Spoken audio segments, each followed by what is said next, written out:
Special Ops veteran goes undercover as a teacher to get revenge on the bully brothers. Marcus wiped the sweat from his forehead as he adjusted the radio frequency, trying to get through the static. The mission had gone sideways, and communication was their lifeline. His partner Jake crouched beside him, checking their ammunition count. "How do we resolve a situation of this nature?" Marcus muttered, frustrated with the equipment failure. "Goddamn radio," Jake replied. "We can discuss hand-to-hand combat if you prefer. Always carry a backup plan." Now, Marcus, you lost a radio, but you learned a lesson," Jake said with a grin, trying to lighten the mood despite their precarious situation. The chaos began earlier that morning when two vehicles raced through the narrow streets of downtown Phoenix. The lead car, a silver sedan, weaved desperately through traffic, while a black SUV pursued relentlessly. Behind the wheel of the sedan sat Elena Rodriguez, a local bank manager who had unknowingly become the target of a sophisticated heist crew. The chase ended abruptly when Elena's car was forced to the curb. Masked figures emerged from the SUV, their faces hidden behind backward hoodies with crude eye holes cut out. They brandished weapons and screamed demands for her to exit the vehicle immediately.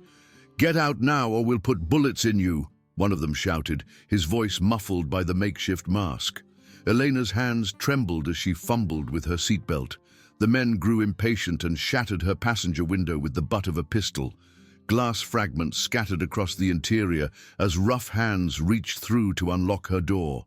Just as they were about to drag her from the vehicle, a well-dressed man approached from the sidewalk. He wore a crisp navy suit and carried himself with military bearing. His presence commanded immediate attention. "Back off," he said firmly, his voice carrying the authority of someone accustomed to being obeyed. The masked men paused, recognition flickering in their eyes. One of them lowered his weapon slightly and spoke with surprise. "David Thompson? What are you doing here?" David frowned, not recognizing the voice behind the mask. "I don't know who you are, but this ends now. Let the woman go." The confusion provided Eleanor with the split second she needed. She bolted from the car and ran toward the busy intersection, hoping to find safety among the pedestrians. Her escape triggered panic among the would-be robbers. "Stop her!" the apparent leader shouted. One of the men raised his weapon and fired. The bullet caught Elena in the leg, sending her tumbling to the pavement. David immediately moved to shield her, placing himself between the wounded woman and the gunman. "Are you insane?" David yelled. "This is a public street!" The situation had spiraled beyond their control. What began as a simple robbery had become something far more serious. The leader of the group, his hands shaking with adrenaline and fear, made a decision that would haunt him for the rest of his short life. He squeezed the trigger. David Thompson collapsed, blood spreading across his expensive shirt. The other gang members stood frozen, staring at what they had done. This wasn't part of the plan. They were street kids looking for quick money, not murderers. "What did you do?" one of them screamed at the shooter. "He was going to identify us. He knew my voice," the leader replied, his own panic evident. Before anyone could respond, the leader fired again. David's body went still. In the aftermath, they searched his pockets with trembling hands. What they found made their blood run cold, a detective's badge and police identification. They had killed a cop. "We're dead," whispered one of the younger members. "They'll never stop hunting us." The group scattered, taking David's badge with them as some misguided trophy. Across the street, shopkeeper Miguel Santos had witnessed the entire incident from behind his store window. His hands shook as he dialed 911. Within hours, the news had spread through the tight-knit community. Detective David Thompson, a decorated veteran-turned-police officer, had been gunned down while trying to help a stranger. The funeral drew hundreds of mourners, including fellow officers, military veterans, and community members whose lives David had touched. Among the mourners stood David's daughter, 16-year-old Sarah Thompson. Her teacher, Maria Santos, stood beside her, offering what comfort she could. Sarah had lost her mother to cancer 3 years earlier, and now she was truly alone in the world. As the service concluded, a figure approached them, a man who bore a striking resemblance to David, but carried himself with even more pronounced military bearing. This was Vincent Thompson, David's younger brother, arriving from overseas, where he had been working as a military contractor. Sarah's eyes widened with recognition and relief. She had only met her uncle a few times, but David had spoken of him often. Vincent had been David's partner in their mercenary days before David settled down to start a family and eventually joined the police force. "I'm sorry I wasn't here sooner," Vincent said, his voice heavy with grief and guilt. Sarah introduced Vincent to Maria, who welcomed him with genuine warmth. The three of them walked in silence for a while, processing their shared loss. "Dad always said this neighborhood was getting dangerous," Sarah finally said. "He was always standing up to the gangs, trying to make it safer for everyone." Vincent listened as Sarah explained how David had only been shopping for groceries when he encountered the robbery. Her voice broke as she recounted how her father had always talked about Vincent visiting, but it had never happened. "Are you going to leave again?" she asked, the question hanging heavy between them. Vincent stopped walking and knelt down to meet her eyes. "I'm not going anywhere, Sarah, I promise." A few days later, Vincent was walking near Sarah's school when he witnessed a group of teenagers harassing a woman at the bus stop. The boys surrounded her, making crude comments and blocking her path. Vincent approached and asked if she was all right, but the woman hurried away without responding, clearly frightened. The same group of boys then turned their attention to Vincent, following him down the street with obvious intent to intimidate. "You talking to me?" one of them called out mockingly. They claimed to control the neighborhood and hurled insults at Vincent, testing his reaction. Vincent remained calm, his military training evident in his controlled response. "Are you threatening me?" he asked evenly. The arrival of a police patrol car caused the boys to scatter temporarily, but they returned as soon as the officers left. This time, they were bolder. Gunshots rang out as they fired from a moving vehicle, the bullets striking the sidewalk where Vincent had been standing moments before. His combat instincts had saved him, diving for cover behind a parked car. That evening, Vincent met with his old friend Tommy Rodriguez in an abandoned warehouse on the outskirts of town. Tommy had worked with Vincent in their mercenary days and now operated a small security consulting business. "I need your help finding David's killers," Vincent said without preamble. Tommy nodded without hesitation. "What do you need?" "Information. Were the local gangs involved? Do you have any leads?" "It's good to be back in your crew," Tommy replied with a grim smile. "It's good to have you back." They met again that night at a dive bar to plan their investigation. Tommy had already made contact with Miguel Santos, the shopkeeper who had witnessed the murder, but the man was too terrified to talk. "He saw everything," Tommy reported. "The shooter was young, probably still in high school. They wear hoodies backward with eye holes cut out, calls themselves the Brotherhood." Vincent absorbed this information. High school gang members. It made sense given the amateurish nature of the robbery gone wrong. "We need to move fast," Tommy continued. "Word is already spreading that someone's asking questions."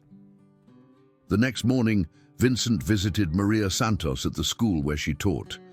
He brought her coffee and asked about David's teaching position, something his brother had mentioned wanting to pursue before his death. "The school is looking for a substitute teacher," Maria explained. "It's for the most challenging class, kids who've been removed from mainstream education." Vincent expressed interest, mentioning his experience training military personnel. Maria seemed hesitant, but agreed to help him get certified if he was serious about the position. Meanwhile, Sarah returned to school for the first time since her father's funeral. She reunited with her best friend Derek, who had been supportive during her difficult time. Vincent, navigating the school's bureaucracy, met with shop teacher William Drake, who helped him find the registrar's office. "You must be the new substitute for the special program," William said with a knowing look. "Good luck with that." Vincent's first glimpse of his assigned classroom confirmed his suspicions. The students looked more like gang members than typical high school kids. After obtaining his credentials, he made his way to the classroom, getting lost in the maze of corridors until a janitor provided directions. The scene that greeted him was pure chaos. Students were drinking sodas, playing loud music, and completely ignoring any pretense of education. Vincent tried to introduce himself, but no one paid attention. "Excuse me, would you turn that down, please?" he asked, gesturing toward a boombox. "This is my favorite song," the student replied dismissively. One student, Rico, gestured for the music to be lowered. When Vincent noticed another student drinking soda, he asked sarcastically if there was enough to share with everyone. "I must have left my cooler at home, teach," the student replied with attitude, drawing laughter from his classmates. Vincent surveyed the room and noticed one student with his arm in a cast. When asked about the injury, the boy claimed it was from basketball. "Teaching can be just as dangerous," Rico commented. "Not if the lesson plan is strong," Vincent replied, pulling out a yo-yo from his pocket. The class watched with curious amusement as Vincent explained that 4 centuries ago in the Philippines, the yo-yo had been used as a weapon. To demonstrate, he hurled it across the room, shattering a soda bottle with precision. "What did you learn from that?" he asked the now silent classroom. The message was clear. Don't judge by appearances, and if someone brings refreshments, sharing is expected. Many students exchanged glances, already plotting to test their new teacher's limits. During lunch, some students mocked Vincent within earshot of Tommy, who was conducting surveillance from across the cafeteria. In the faculty lounge, Vincent met other teachers who seemed worn down by the challenges of their profession. "How are you surviving hell?" one teacher asked sarcastically. "The kids act tough," Vincent replied, "but I'm not sure they're tough enough." Another teacher reminded him that David had expressed similar confidence. Look where that got him. William Drake joined the conversation, offering philosophical perspective.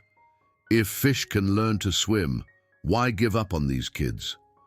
"Maybe that's why all your students are drowning," another teacher retorted. Despite the negativity, William invited Vincent for a walk around the campus. During their conversation, William probed Vincent's motivations for choosing such a difficult assignment, hinting that he might be better suited for a less challenging class. Maria approached them, playfully asking William to introduce her to the new teacher, pretending they hadn't already met. The interaction seemed friendly, but Vincent noticed William's possessive body language around Maria. Meanwhile, Sarah encountered Derek driving an expensive Mustang. When she complimented the car and asked how he could afford it, he deflected the question and offered her a ride. She accepted, unaware of the implications. Vincent and Tommy had been following suspected Brotherhood members to an abandoned factory on the industrial side of town.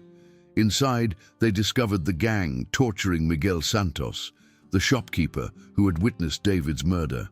Santos hung from his arms, bleeding and terrified, while gang members demanded to know why he had spoken to police about the murder. They specifically wanted to know if he had identified them as students. "I called the police," Santos sobbed. "I had to." Vincent signaled Tommy to move in. Tommy entered the factory unarmed, warning the gang to release Santos or face consequences. "I'm taking this man out of here right now. You understand?" Tommy announced. Vincent provided backup with precision shots that wounded 2 gang members in the legs.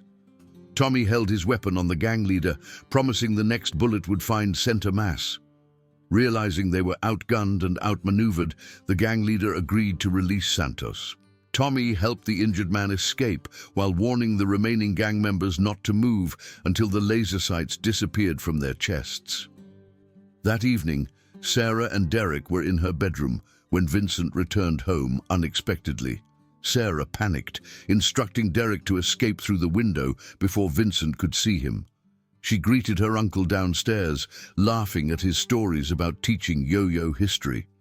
Before leaving for his own evening plans, Vincent mentioned understanding the challenges teenagers face, though his comment carried deeper meaning than Sarah realized. Later that night, several students from Vincent's class, including Marcus and Rico, attempted to steal a car. Marcus disabled the alarm system while Rico provided lookout. Tommy observed from the shadows, having anticipated their move. Vincent spent the evening with Maria, sharing drinks and conversation. She asked about his background, and he revealed that David had been not just his brother, but also his partner in their mercenary days. When Maria asked why he had chosen teaching, Vincent explained that David had inspired him to make a positive difference. Tommy's call interrupted their evening. He reported that he had set up a bait car and that Rico and Marcus had taken it. He asked Vincent to guess where the vehicle had ended up. Vincent apologized to Maria and left, though she clearly hoped he would stay longer. When Vincent met Tommy, he learned that the stolen car had been taken to a chop shop operation. Tommy also played a recording of gang members planning to eliminate Vincent. The next morning, Vincent arrived at school as if nothing had happened. Rico greeted him sarcastically, calling him the man with the lesson plans. During class, one student with a broken arm pretended to feel sick and asked for a bathroom pass. Instead of using the facilities, he let Brotherhood members into the building through a rear entrance.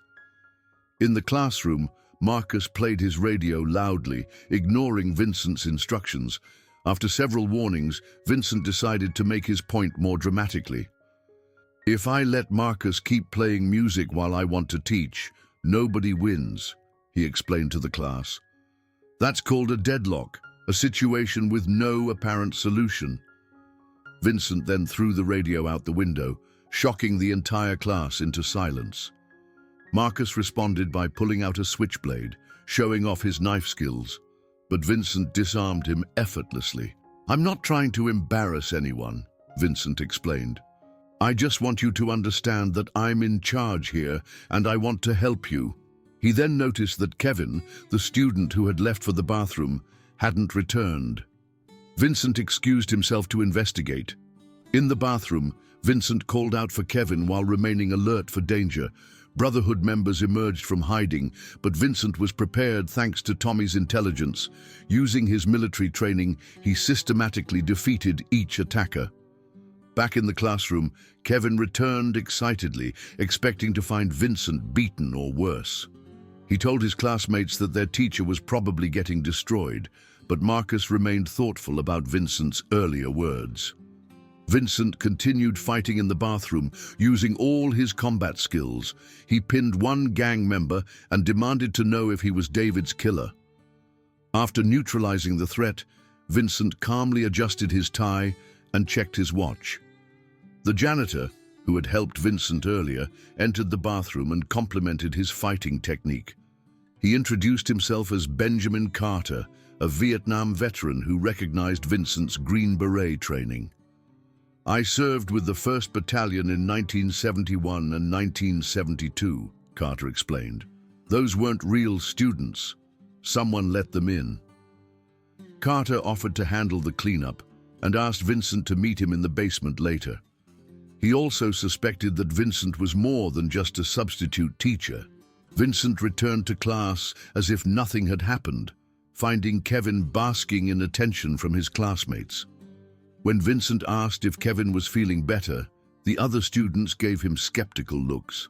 "I believe we were discussing force versus compromise," Vincent continued seamlessly. After class, Vincent asked Marcus to stay behind.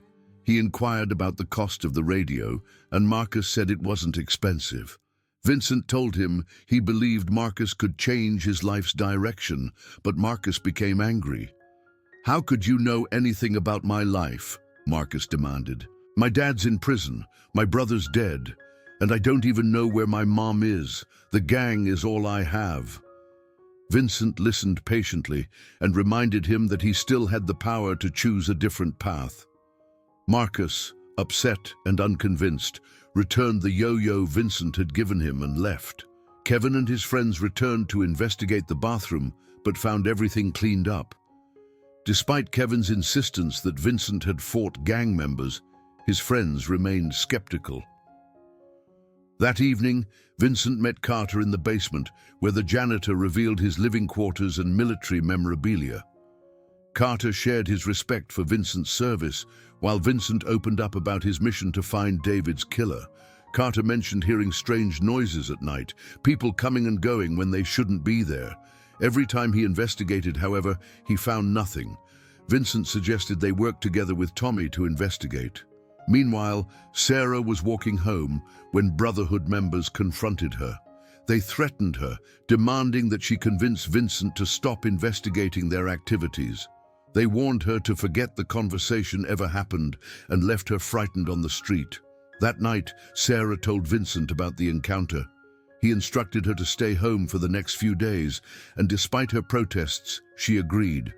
Vincent, Tommy, and Carter met at the school to investigate the mysterious nighttime activities. Carter led them through a secret passage to avoid detection. Vincent scouted ahead and discovered William Drake supervising students in an illegal chop shop operation. The shop was processing stolen vehicles, breaking them down for parts to sell below market value. Vincent estimated they were generating over $100,000 monthly from the operation. Meanwhile, William received a call from Rico reporting that police had found one of their stolen cars after a chase. Worse news followed. Marcus was dead. "When are you talking about arresting Marcus?" Rico asked desperately. "The brother's dead. Marcus is dead," William replied with cold indifference. The next morning, Vincent addressed his grieving students. While most mourned Marcus's death, Rico remained defiant. "Marcus took a risk and faced the consequences," Rico stated. Vincent disagreed. "School isn't a battlefield. No student should die." Rico responded that the real world was indeed a battlefield, and people like them had to fight for everything they got. Nobody gave them opportunities like Vincent might have received. "We got to fight for everything we get, because ain't nobody going to give them to us like they gave them to you," Rico argued. Rico maintained that police had killed Marcus, not him, though Vincent suspected Rico's involvement in David's death without realizing the full extent of his guilt. After school, Vincent asked Maria about William's character. She described him as well-liked at school, but cold and controlling in personal relationships. She admitted that William had pursued her romantically, but she had rejected him due to his possessive nature. The next day, Vincent quietly asked Maria to research William's background and employment history. William observed their conversation from a distance, his suspicion evident. That evening, while Vincent was at home with Tommy, Maria called saying she had found important information online. Vincent and Tommy prepared to visit her, reminding Sarah not to open the door for anyone. At Maria's house, William arrived unexpectedly with food, claiming he was in the neighborhood. Maria felt unsafe and hid the file she had prepared for Vincent.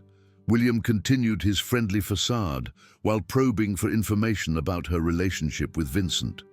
Meanwhile, Sarah secretly left home to visit Derek. He welcomed her into his room, where she felt uncomfortable when he moved too quickly physically. While Derek was in the bathroom, Sarah noticed a condom on his nightstand, which increased her unease. Then she made a shocking discovery: David's police badge in Derek's drawer. Further searching revealed Brotherhood gang clothing in his closet. Sarah quickly prepared to leave, but Derek returned. "Derek, where did you get this?" she asked, holding up the badge. Derek tried to explain, claiming that David had been interfering with the Brotherhood's money-making operations. As their argument escalated, Derek grabbed a knife, but Sarah's martial arts training served her well. She kicked him and broke a glass over his head before escaping. Back at Maria's house, William's mask finally slipped. He attacked Maria violently, throwing her across the room and demanding to know what Vincent was really investigating. Under duress, Maria revealed that Vincent was David's brother. "He's David Thompson's brother," she gasped. William chased her upstairs and continued his assault before shooting her dead. He then instructed his men to eliminate Vincent, emphasizing that no other orders should be followed. As William left the building, he spotted Vincent and Tommy arriving. He hid and waited for an opportunity to strike, but they entered the house without seeing him. Inside, Vincent was devastated to find Maria's body. He also discovered the research file she had prepared, which revealed that William was a former Marine Corps intelligence operative.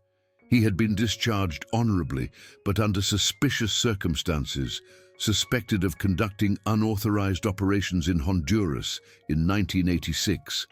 Despite denying the allegations, he later received commendations in 1987. At home, Sarah told Vincent what she had discovered about Derek. She explained that Derek had admitted to setting up the robbery that led to David's death, hoping to prove his worth to William and the Brotherhood. That night, Vincent prepared for the final confrontation. Tommy picked him up and they drove to the school. Tommy reported counting 2 cars full of gang members and asked if Vincent was ready. 2 cars. "You ready?" Tommy asked. "Ready, let's do it," Vincent replied. The Brotherhood arrived shortly after, entering the school heavily armed with the intention of eliminating the substitute teacher. Vincent, Tommy, and Carter met at the building, with Carter providing access through a rear entrance. The gang was already in pursuit, and a fierce gunfight erupted throughout the school corridors. The academic building became a war zone as multiple gang members were wounded, while Vincent's team remained relatively safe. They retreated to a secured room, but Tommy revealed he had been shot and felt they were trapped. Vincent surveyed their surroundings and noticed a propane tank. He quickly formulated a plan, positioning the tank near the door. When the gang renewed their assault, Vincent detonated the tank, creating an explosion that forced the attackers back down the hallway. This provided the trio with an opportunity to escape through Carter's tunnel system to a hidden armory. They reloaded with Carter's stored weapons and prepared for the next wave. The gang continued their attack but began suffering heavier casualties. Carter deployed smoke grenades to create confusion, and during the chaos, the gang leader appeared. As the smoke cleared, Vincent grabbed the gang leader while Tommy and Carter held off the remaining attackers. In the confusion, the gang accidentally shot their own leader. In a separate room, Vincent confronted the wounded gang leader, who confirmed that William Drake was the mastermind behind the entire operation. Vincent immediately headed to William's classroom. He interrupted the class and demanded that William admit to killing Maria. He mentioned that Maria's final research had exposed William's true nature and criminal activities. William, shocked and desperate, tried to deny everything. Instead of admitting guilt, he attempted to turn the students against Vincent by revealing his mercenary background. William then tried to access a suitcase containing a weapon, but Vincent was prepared and stopped him. A brutal fight ensued between 2 highly trained combatants. William grabbed a welding torch, but Vincent knocked it from his hands after several attempts and delivered a powerful kick to William's face. William continued fighting, but Vincent grabbed a light bulb and pressed it into William's eye, causing severe damage. The students watched uncertainly, unsure which man to support. William refused to surrender and kept fighting with desperate determination. Vincent repeatedly slammed him to the ground while the battle continued. Sarah watched from upstairs and rushed down to help her uncle. Both men used all their training and skills. William grabbed a screwdriver and stabbed Vincent in the arm. Despite the pain, Vincent continued fighting back with full force. Finally, Vincent drove a sharp object into William's stomach, ending his life. The classroom fell silent as everyone processed what had happened. No one seemed to mourn William's death. After a moment of silence, Sarah and Tommy surrounded Vincent, thanking him for everything he had accomplished. Carter clapped and told the students to return to class, declaring the show was over.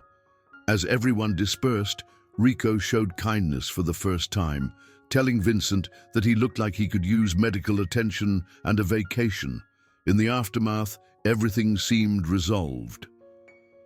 Vincent thanked Tommy for his unwavering support throughout their mission.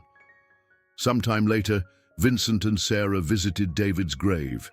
They left flowers and David's badge at the headstone. Sarah told Vincent she was keeping the family home and invited him to stay permanently. Vincent expressed pride in her strength and resilience, but explained that he had to leave. They shared a warm embrace, and Sarah understood that her uncle had his own path to follow, just as she had hers. The neighborhood was safer now, the brotherhood was dismantled, and justice had been served for David Thompson. Vincent had honored his brother's memory and ensured that Sarah could build a future free from the shadows of the past.